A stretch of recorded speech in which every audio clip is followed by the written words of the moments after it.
Good morning to all of our attendees so far. I know it's a minute past 11 and normally very punctual, but in this case, I just want to give people just another 30 seconds before we start the actual webinar. I would like to welcome everybody for joining and thank them. I appreciate how busy people are these days. Cyber is a very busy world for all of our clients, so I'm very grateful for the people for taking time out to join us today. I suppose I'll kick on and people, I'll kick on because we are now at 2 minutes past. So for those of you who don't know me, my name is Tracie Hogan and I'm the sales director for Ekco Ireland. I am ex-Ward, hence I'm 23 years in the company, and Ekco hasn't been around for 23 years. With me on the call today, I have Keith Batterham. Keith leads our AI identity and privileged access management practice. He has a team of 20 highly skilled and certified consultants.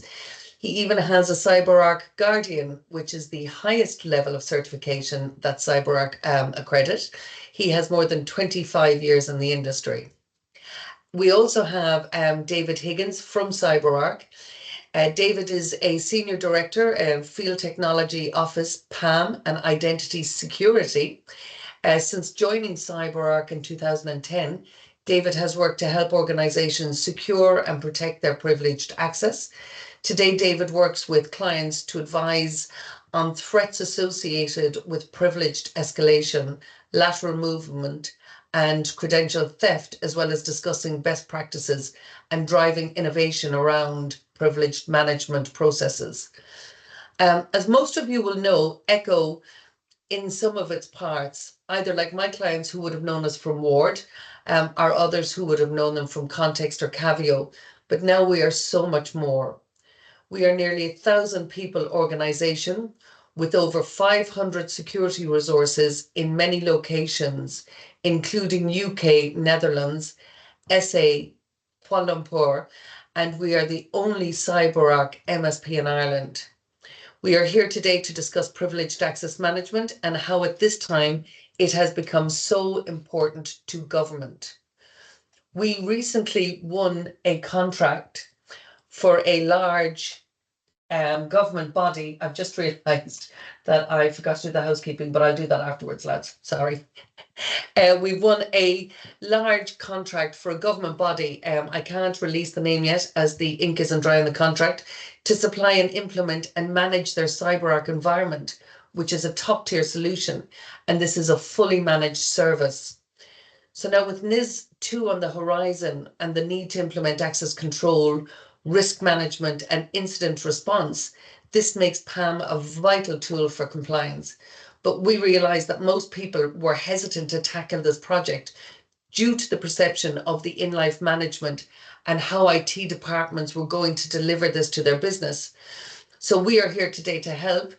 So I will hand over to David in a minute, but first I will probably need to do some of the housekeeping. And the housekeeping obviously is that this session is being recorded, and you can request a copy of the recording after the webinar. And obviously we would love to have your insight and your questions. So at any point, if you have something that you'd like to delve into deeper or get further information on, if you just put it up on the chat, we'll get to the Q&A session at the end of this session. So I hope that's all okay with you. At this point now, I will hand over to David Higgins. Thank you very much. Good morning, and thank you for that. Thank you for the intro. I will start sharing my screen, which hopefully is coming through now. And look, over the next few minutes, just want to give you a bit of an update in terms of the threat landscape and the importance of identity and privilege that we see. I think no presentation is complete without statistics, so I will open with a statistic. So late last year, we did a threat landscape report around all things identity and privilege, And you can see the predominant stat on the screen right now, which is the majority of organizations that we spoke with. This is spanning multiple countries, multiple verticals, including public sector, admitted that they had at least 2 identity-related breaches in the last 12 months, and that's at least 2. So in some cases it's more, but all admitted that they had an identity-related incident. And this is no coincidence. What we've seen over the last 15 years since I've been at CyberArk and longer still is that identity is that central thing that attackers look for when looking to gain access to critical data, critical services, whatever the objective is of their attack. It's that pivot point that allows them to get the entitlements and, importantly, the privileges they need to get where they want to go. And I want to give you some more context and insight into how that plays out, what's happening in the public sector, and how this also is kind of very connected to NIST2 and zero trust concepts. At a high level, I've got a very simplified view here, right, of the attack chain. And look, you could take this attack chain and you could apply it to a data breach. You could apply it to service disruption. You could apply it to an incident playing out in OT environments. You could also equally apply this to ransomware, which is that at the start, there is an initial intrusion. And what we see in those initial intrusions more and more is that attackers target your IT administrators, your developer users. They target individuals that they know are likely to be running with administrative rights on their workstation, going to be having administrative rights to critical assets and resources in your environment. So they have an initial intrusion, social engineering, phishing campaigns, whatever it may be, a foot in the door where reconnaissance starts, command and control, so communicating back to their servers wherever they're operating from. But the idea is at this point, they start to gather as much credentials, entitlements, and privileges as they can so they can perform lateral movement, move from system to system, elevating to administrator rights, because in that position, it allows them to execute malware. It allows them to access sensitive data. And this is why very commonly it's the IT admins and developers who are targeted because they have that level of access. And that process of lateral movement and privilege escalation, it's circular. It happens multiple times in an attack process.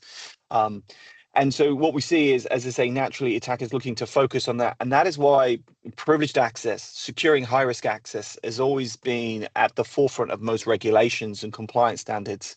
It's why it's seen as kind of part of cyber hygiene in any kind of security strategy, because that's where attackers go. And they go after those individuals with the keys of the kingdom to enable them to execute on their objective, whatever that may be. There is, I think, an even more concerning trend that's kind of occurring in the identity space, which is, I think, and taking a sidestep, I think typically when we think about attacks playing out in public sector, there's a view of kind of zero-day exploits or exploiting vulnerabilities and components, etc.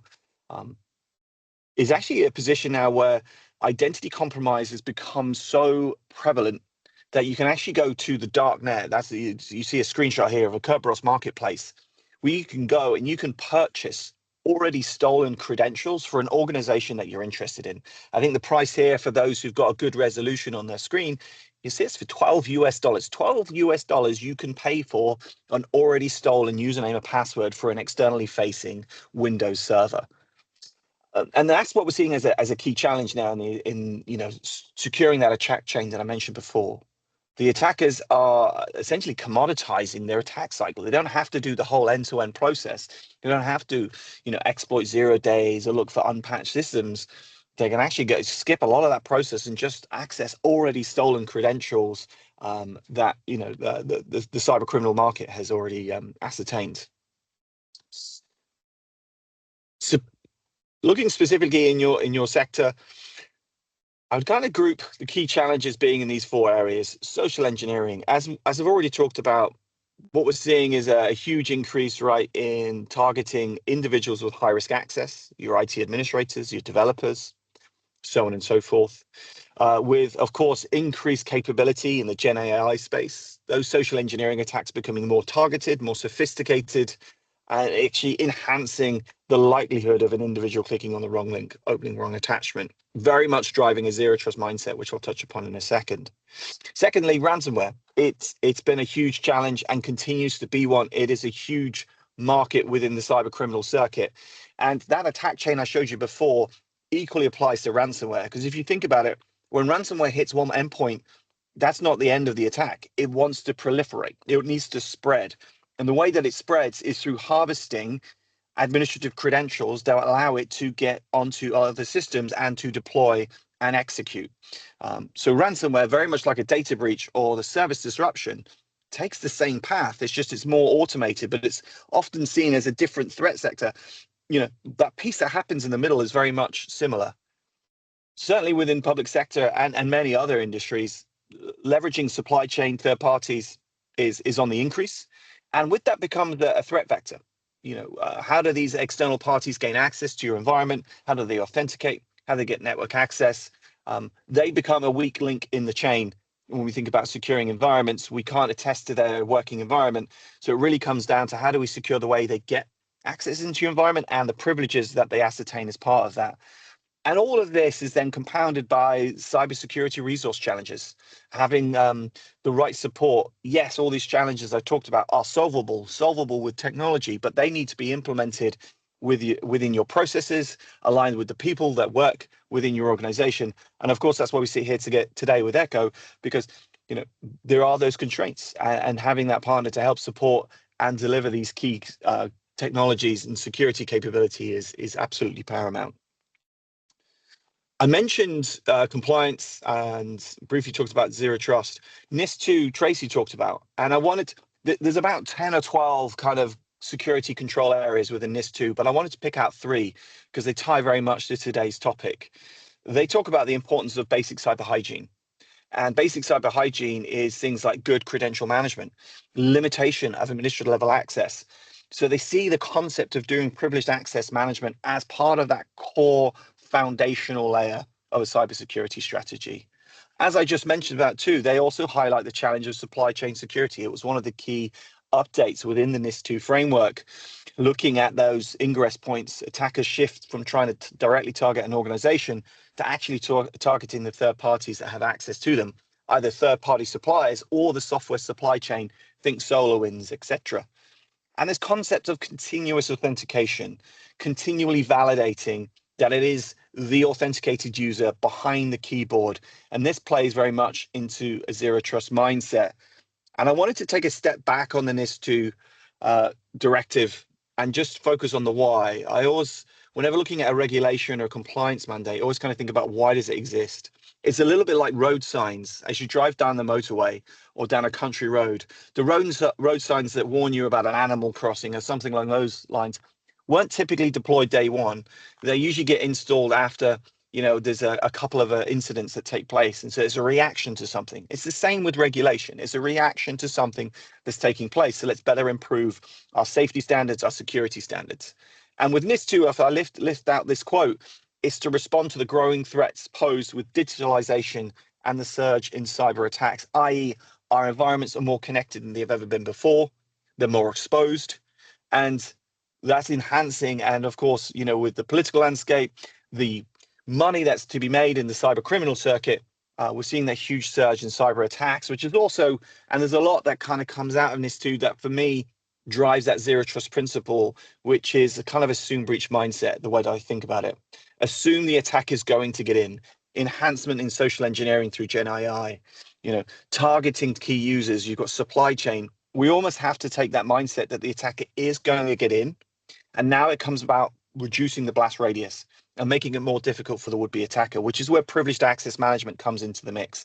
That's how we can constrict and restrain the attacker in our environments and make it more difficult for them to get to where they want to be and give our teams the greatest chance to detect them.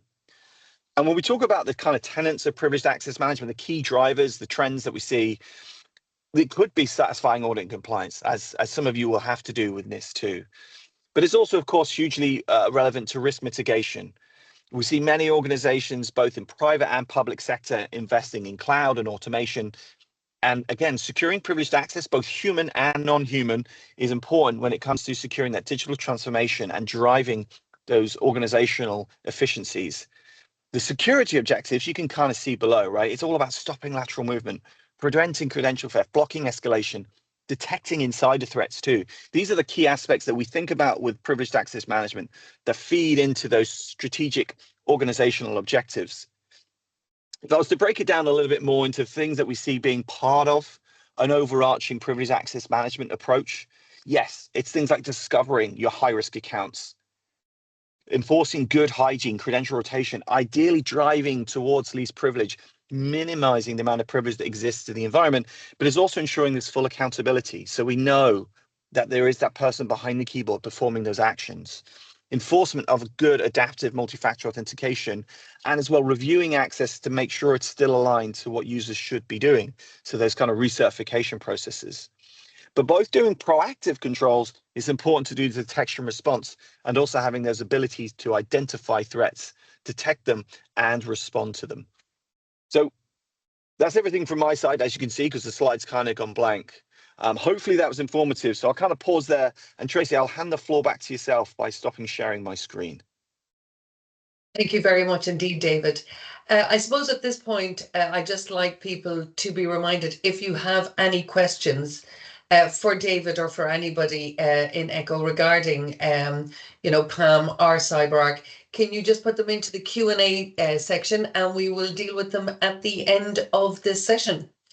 And I know that we've had 3 questions sent in already, which is absolutely fantastic. So we know that people do actually genuinely have questions around this.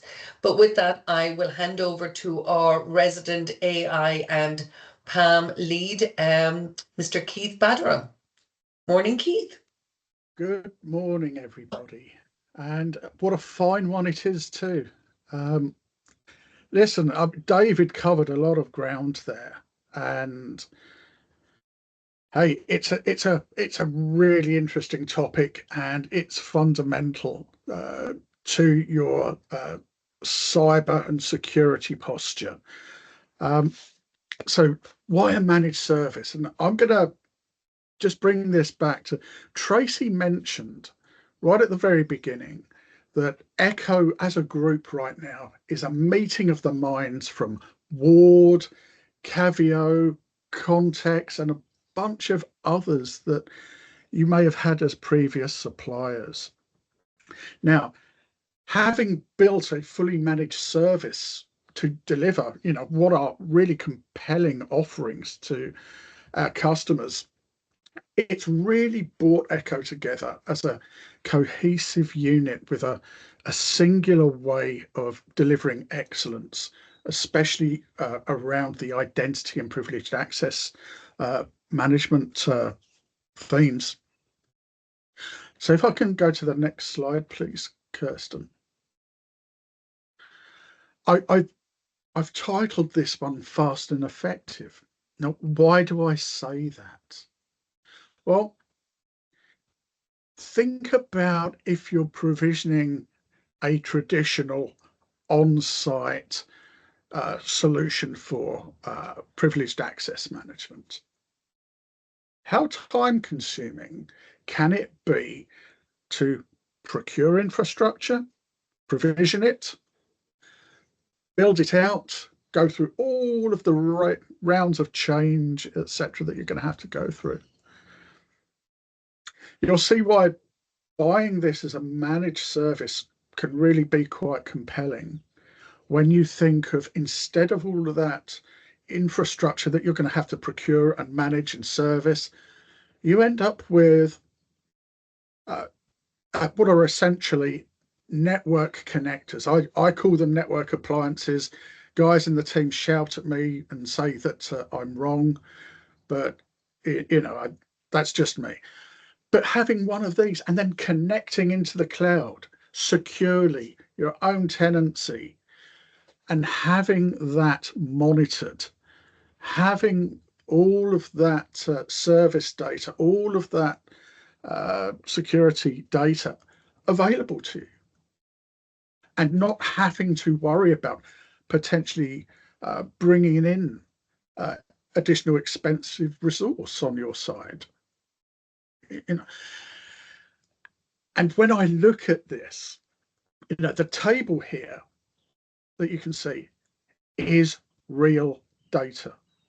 This is a real implementation. And the reason I put a red box around this, and bearing in mind, the details there underneath there, 130 privileged users within this solution with, as I said, a minimal on-site infrastructure.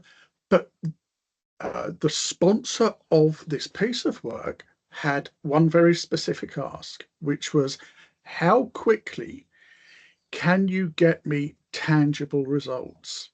And I thought about it and I went, oh, from about weeks 5 and 6. That's really fast by any measure. So if you go forward again now then, Kirsten, I'm not going to dwell on this too much. I wanted to get a flavor of all of the different integrations that are either completely out of the box with CyberArk, or all of these are completely out of the box. It depends obviously on your particular tooling, so some tooling may need a little bit of work from CyberArk's professional services, but essentially, if you can SSH or RDP to it, CyberArk basically either has that integration out of the box or can be built. It is a cornerstone in your security posture.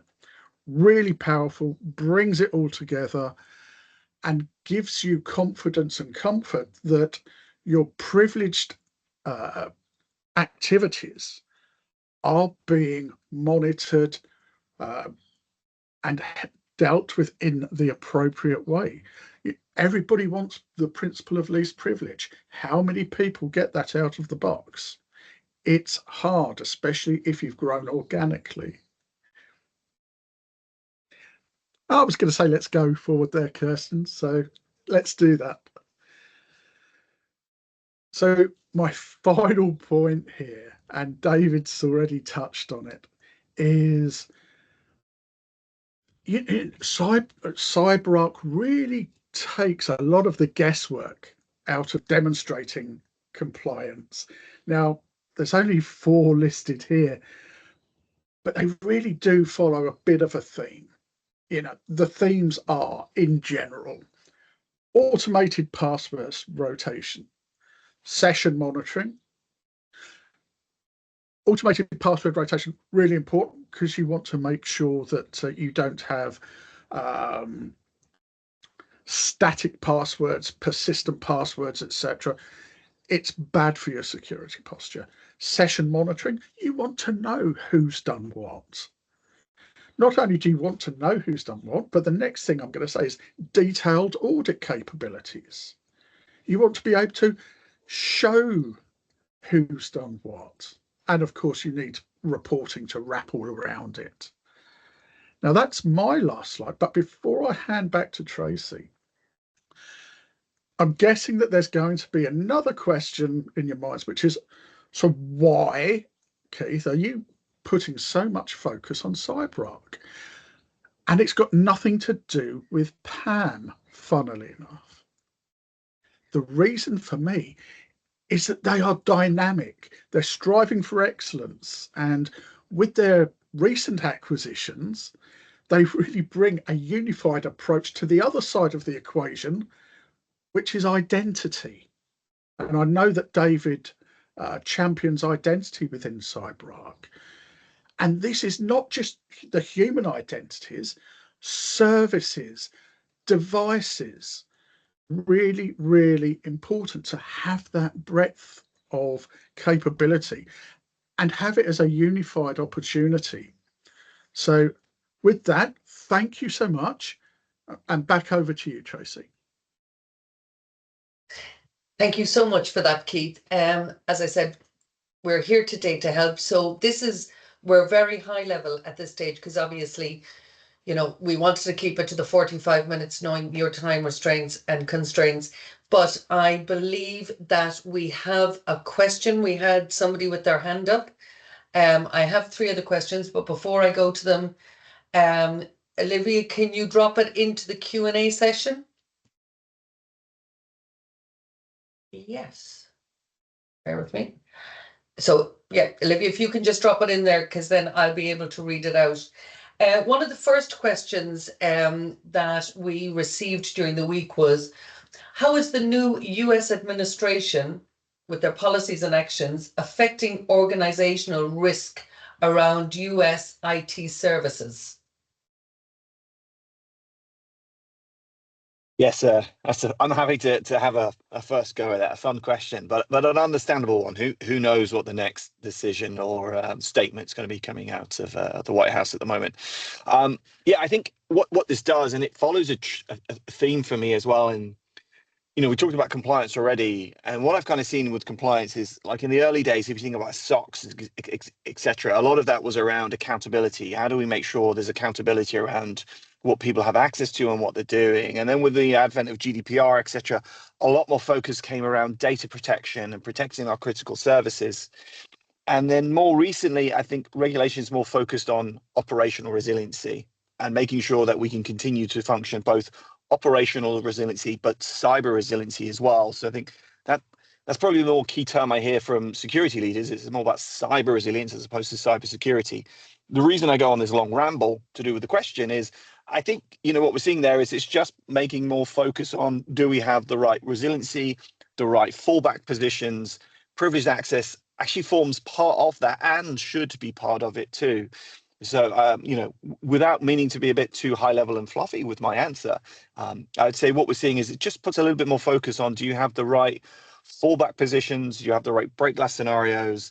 How is your resiliency looking? And how are you making sure you're not reliant on just one cloud provider, as an example? And so, like, if you look at regulated industries like financial services, they're typically multi-cloud, will still some on-prem footprint. And that's what makes, by the way, not wanting to make this a whole about privileged access, that's what makes PAM really complicated, is you're not just doing it for one environment, you're having to do it for cloud, multi-cloud, hybrid environments, and on-prem assets. So sorry, I gave you a very long answer to the question there, but hopefully it helps. Absolutely. And actually it leads into the question number 2, which was somebody has requested more detail about the PAM solution for on-prem AD. So I'm off mute, Keith, so I can keep going with this one. It makes sense, right? Yeah, that's it. So again, I tend to give long answers to questions, so apologies for that. But like I talked about zero trust before, and actually, the previous question was about the US, so let me jump on that. The US had, the White House made some statements around what federal agencies should be doing last year, or 2023, I think it was, around zero trust. And it's all about modern authentication and doing all these great stuff, which is absolutely the direction. But it only works really well, pretty well for kind of modern, newer environments. And most organizations these days have to consider both the newer and the older on-prem AD as an example. On-prem AD, by the way, is something that, from a privileged access management perspective, CyberArk's been doing for a very long time. And there's both a technology solution to it, making sure that users get the privileged access they need in Active Directory as and when they need it. And there's also an implementation strategy there too, right? You want to make sure that as you look at your AD environment, there is a concept of the higher risk accounts that pose you a bigger threat. Domain admin, classic example, server admins, right? Locking them down as quickly as possible, and then moving on to the next kind of use case, where you'll eventually find yourself looking at things like service accounts and scheduled task accounts, which are solvable and securable, but they're a slightly more complicated process.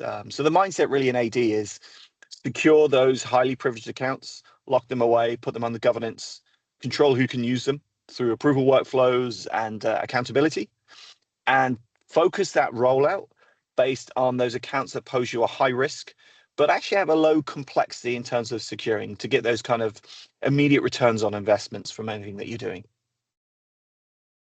Excellent. So we have a question in from Kian, and it says, hi, David and Keith. Have you anything you can share on using CyberArk beyond PAM as an identity manager? And could this include managing resources for identities? Yeah, I'm happy to go again first, I guess. Yeah. So yeah, absolutely. Look, CyberArk founded in '99, and we started in the space of doing privileged access management. And in identity, there's always been kind of three pillars: access management, so MFA, SSO, lifecycle, PAM, and then IGA, the identity governance recertification piece. Because we came in from the PAM perspective, we've always had this kind of security first mindset, because PAM was really about securing the business, and the other two elements for me were more about enabling the business. But in today's world, I think it's really important, and hopefully the stats and some of the stories I shared before back this up.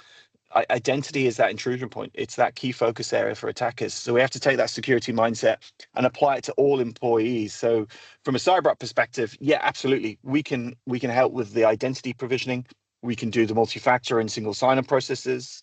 We now have, as Keith alluded to, our own recertification and entitlement review process. And it's all under one platform, because the other challenge, and I'm touched on a little bit with cybersecurity resource constraints, multiple products, multiple technology services, and a big driving force around consolidation and simplification. And again, I think that's where we absolutely can help. I'm giving high-level answers, but exactly as Tracie mentioned, if you want to know more details, please reach out to the Ekco team. Happy to give you more content. Perfect. And the last question, Keith, what are the key features of CyberArk's PAM solution that differentiate it from the likes, we'd say, of IBM Secret Server or the Microsoft offerings? Okay, so for me, it's one of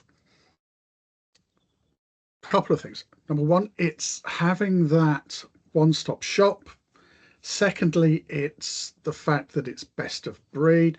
And I'm going to say these things in the full context that as a group, we actually have experience in a lot of these different PAM solutions. The fact that we're championing CyberArk today is because of these things that we are seeing. Not only is it best of breed, not only is it incredibly flexible, being able to handle fully managed on cloud to, multi-cloud, hybrid, and indeed reaching back in and managing all of those assets which are on-prem. That's hard to do. It's not what all of the others are capable of doing either. Those integrations are really quite compelling. It means that you can throw it almost any other set of security suites, and it can provide you access, secured access to those. The fact that if it's not there, it can be built. The whole ecosystem here is what makes it compelling. What makes it even more compelling is the fact that because we're an MSP, we are able to basically provide these economies of scale, which are really important to, especially like local government, which doesn't get the same level of funding as central government organisations. So being able to bring local government together and provide them access to what is an absolute top tier solution is really important for us, because we want to provide the best possible solutions that are within the affordability envelope of our customers. So for me, it's top tier. It's my one-stop shop. It's the one thing that I would always look to try and move towards, purely from a completeness perspective. I don't want to have to go and look for awkward integrations. I don't want to have to engage multiple different teams in order to actually get something done. So that's a reason for me. I mean, people will say, oh, CyberArk's expensive. The reality is it's absolutely not if you look at it in the whole. So hopefully, and that's my 10 cents worth there. Well, great place to stop, and thank you very much indeed, Keith and David. I suppose, as we outlined in the beginning, this is very high level because CyberArk is such a in-depth and wide product that can do so much that we couldn't conceivably go into the whole thing there today. Really, this was just to show people, you know, that knowing that this is coming down as a requirement for you to do, and people being so hesitant to take it on, that actually, you know, we are here to help. Huge experience. So with that, I would like to thank everybody for their time today. We greatly appreciate it. We will be sending out the recordings, and if there is anything at all that you want to delve into deeper, you all have account managers from Ekco. I'm sure they'd be more than happy to schedule follow-on calls. Right. That's great, guys. Thanks a million, and hopefully we'll see you all soon. Thanks, Tracie. Thanks, Keith. See you. Take care. Bye-bye. Bye.